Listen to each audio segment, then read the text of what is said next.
Sachez qu'à Hanouka, c'est le moment où les Hashmonaïm, les Maccabim ont réussi à montrer qu'il n'y avait aucune raison de rester vivant si ce n'était que de respecter la Torah. Ils se sont mis littéralement dans la gueule du loup. Ils étaient moatim. Ils étaient un groupe minuscule de personnes qui étaient prêts à s'opposer contre une armée colossale. Mais c'était un suicide. Mais vers quoi tu penses? Qu'est-ce que tu penses gagner? Tu vas mourir immédiatement. Eh bien, disent les Hashmonaïm, disent les Maccabim, s'il faut que je meure, je mourrai, mais je ne transgresserai pas la Torah. Je ne laisserai pas les Grecs éteignent la flamme du peuple juif. À ce que les Grecs rendent le peuple juif un peuple complètement civil, sans aucune foi en Dieu. Je ne laisserai pas une chose pareille arriver. S'il faut que je meure, eh ben je donnerai ma vie. Mieux vaut donner ma vie respectant la Torah que donner sa vie en perdant la Torah. Les Hashmonaïm ont réussi à montrer que le sacrifice, c'est ça qu'il fallait retenir. Hachem les a pris en pitié, a vu que les Hashmonaïm, a vu que ces Maccabim étaient prêts à donner leur vie pour le respect de la Torah. Non seulement Hachem leur a permis de rester vivants et de repousser l'assaillant, mais en plus de ça, Hachem leur a fait un miracle, leur montrant avec un sort de clin d'œil, je vous aime, j'ai vu vos efforts, que vous avez réussi à faire. Bravo, je vous félicite pour ce que vous avez réussi à faire. Alors à ce moment-là, les Hashmonaïm ont réussi à reprendre le Beth Amikdash, reprendre ce temple qui était poussiéreux, qui était laissé à l'abandon, à lui redonner toute sa splendeur. C'est ce qu'il faut apprendre à Hanouka. On est dans un moment d'exil, on est dans un moment où tout est sombre, où les peuples, eux, sont resplendissants avec leurs beaux appareils, avec leurs belles tuniques, avec toute leur richesse. On se sent parfois un petit peu laissé à l'abandon. Montrer que Hachem, on est prêt à tout faire pour respecter sa Torah, qu'on est prêt à tout faire pour ne pas l'abandonner, à ne pas s'émanciper, à rester fidèle à nos traditions. À ce moment-là, lorsqu'on montre à Kadosh Baruch Hu une chose pareille, eh ben je peux vous assurer, Hachem sera sensibilisé par ça, nous rapprochera de lui, nous donnera la bracha et la tzlacha dans tout ce qu'on entreprend, nous aidera à nous rapprocher de lui et nous donnera le plus grand des bonheurs comme il l'a donné au Hashmonaïm lors de la période de Hanouka. Une des idées maîtresses de Hanouka, c'est le Pirsumanet, la publication du miracle. Il nous est demandé à Hanouka, particulièrement lors de cette fête, de publier le miracle de Hanouka. Alors comment le fait-on? Eh bien la halakha nous dit que, la loi nous dit que si on a par exemple deux fenêtres, on a une qui donne vers la rue et la seconde qui donne par exemple vers une cour privée, eh bien il faudra allumer la Hanoukia à côté de la fenêtre qui donne vers la rue pour que les gens de la rue puissent voir la Hanoukia et que le nes de la Hanoukia, le nes de Hanouka puisse être publié et puisse être reconnu de tous. Maintenant la halakha dit quelque chose de plus étonnant, c'est que si ces deux fenêtres, la fenêtre de ma salle à manger donne sur une cour intérieure, la fenêtre de l'endroit où je vais me réunir avec mes enfants, jouer à la toupie et passer le moment d'après l'allumage de Hanouka, ce moment-là je le fais dans une salle agréable avec les beignets de Hanouka, n'est-ce pas, table de la salle à manger. Et bien dans la salle à manger, cette fenêtre donne vers une cour intérieure et que la fenêtre qui donne vers la rue, elle se trouve au fond du couloir de mon appartement, là où il est impossible de rester. À côté de quelle fenêtre je dois allumer la Hanoukia? Eh bien la halakha nous demande qu'il faut allumer la Hanoukia à côté de la fenêtre donnant vers la rue au fond du couloir. Et même si là-bas je ne vais pas rester près de la Hanoukia et qu'au contraire je vais me mettre dans la salle à manger avec mes enfants, jouer avec eux et que là-bas il n'y aura pas la Hanoukia, malgré tout c'est là-bas qu'il faut que j'allume la Hanoukia de cette fête. Chose très étonnante parce que ça me perturbe. Cette Hanoukia, on aime bien la regarder, on aime bien regarder ses nérotes et pourtant on nous demande d'allumer la Hanoukia là où nous ne sera pas mais que les passants de la rue eux vont regarder. Qu'est-ce que ça veut dire qu'une chose pareille? De façon générale, toutes les mitzvot sont d'abord dirigées vers moi-même, moi le premier, et si après ça peut rayonner vers l'extérieur, tant mieux. Mais l'effet que doit faire une mitzvah, c'est vers moi-même. C'est moi qui dois me transformer de cette mitzvah. Lorsque je vais mettre les tefilines, c'est vers moi-même que cette mitzvah est dirigée, moi le premier. Après, si ça peut convaincre, si ça peut rayonner autour de moi, quoi de mieux? Or, cette mitzvah, on voit que particulièrement, c'est la seule mitzvah d'ailleurs, où on nous demande de rayonner vers les autres avant de diriger cette mitzvah vers soi-même. Qu'est-ce que ça veut dire qu'une chose pareille? Alors, ce qu'il faut entendre dans cette mitzvah, chose particulière que nous ne retrouvons jamais ailleurs, c'est que lors de Hanouka, Hanouka qui est cette fête célébrée en plein hiver, il fait froid dehors, il est sombre, la nuit est noire, on allume ces petites nérodes de Hanouka. Le noir rappelle le sombre, l'obscurité rappelle le galout. Cette mitzvah que les Chachamim, c'est les Chachamim qui nous ont imposé cette mitzvah, leur dernier testament pour le juif des exils. Ils nous disent, regarde, si tu veux garder cette Torah, si tu veux garder cette flamme de la Torah dans l'exil, habitue-toi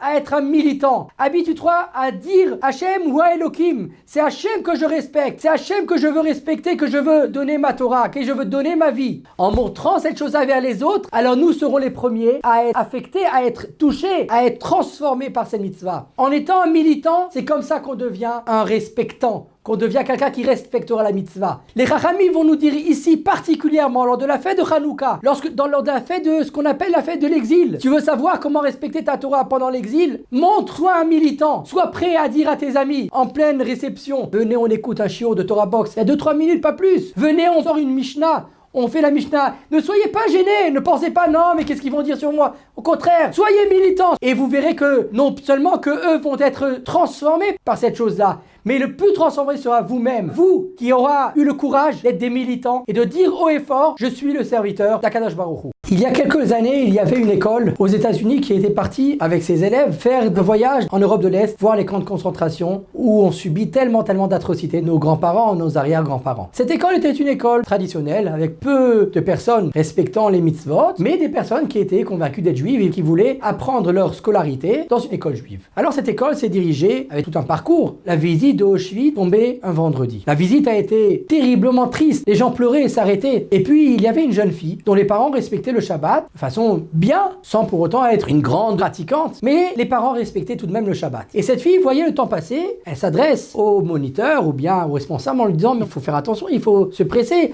le temps de Shabbat arrive, il faut qu'on arrive à temps à l'hôtel. Et le responsable dit t'inquiète pas, j'ai tout pris en compte, on arrivera à l'heure à l'hôtel. Et puis cette fille voyait le temps passer, elle était tourmentée parce qu'elle se disait on n'arrivera pas à arriver à l'hôtel avant le Shabbat. Et puis finalement il monte dans le bus, le temps que les élèves s'installent, ça prend du temps, elle est tourmentée, elle voit que le temps passe. Et puis elle s'adresse à plusieurs reprises au responsable la rassure, il dit mais arrête de me casser la tête, assis-toi à ta place et tu verras qu'on arrivera à temps. Elle a son application dans le téléphone, elle voit que la shkia à l'entrée du Shabbat ne va pas tarder. Elle est inquiète, les minutes passent jusqu'à ce qu'elle est à 2-3 minutes de l'entrée du Shabbat. Et là, le bus est calme. L'extérieur est relativement sombre. Donc le bus, lui aussi, personne n'y voit trop clair là-dedans. Et puis elle s'adresse tout doucement vers le conducteur et lui dit regardez, il faut que je sorte, j'ai un peu mal au ventre, j'ai peur de vomir, laissez-moi sortir du bus. Et après, le conducteur va se diriger vers la bande d'arrêt d'urgence, arrêter le bus et la petite va descendre. Le moniteur ou bien le responsable va se rendre compte que le bus s'est arrêté. Qu'est-ce qui se passe? Eh bien, il se rend compte que la fille avec qui il avait eu tellement d'histoires, elle est dehors. Il descend, il dit mais qu'est-ce qui t'arrive? Alors elle lui dit c'est Shabbat, je ne rentrerai pas dans le bus pendant Shabbat. Mais il lui dit mais qu'est-ce que tu vas dire que on est où là? On est au milieu de nulle part, tu vas monter dans le bus immédiatement, arrête de faire des histoires, elle dit pour rien au monde. Et là commence à avoir des cris, je vais te forcer à monter. Et elle dit je ne monterai pas. Et si tu me touches, j'appelle la police. Et puis on n'arrive pas à s'en sortir jusqu'à ce que le moniteur dise bon, il n'y a pas le choix, j'irai à pied. Il demande au conducteur du bus combien de temps de marche, il lui dit à peu près 5-6 heures.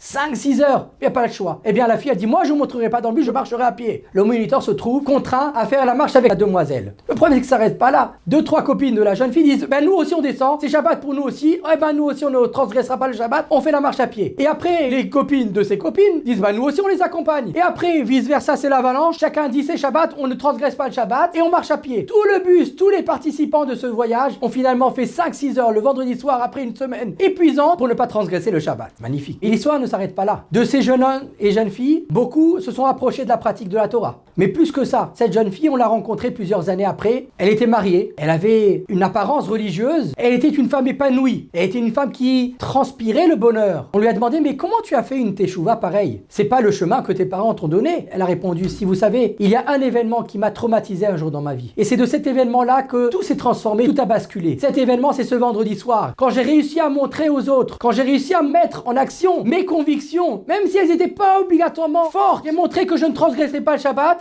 c'est ça qui m'a transformé ma vie. Et depuis ce moment-là, je n'ai pas arrêté de corriger mon comportement et d'aller de mieux en mieux pour être une fille juive, une fille pratiquante, une fille respectueuse et une fille qui rayonne le bonheur et la Torah.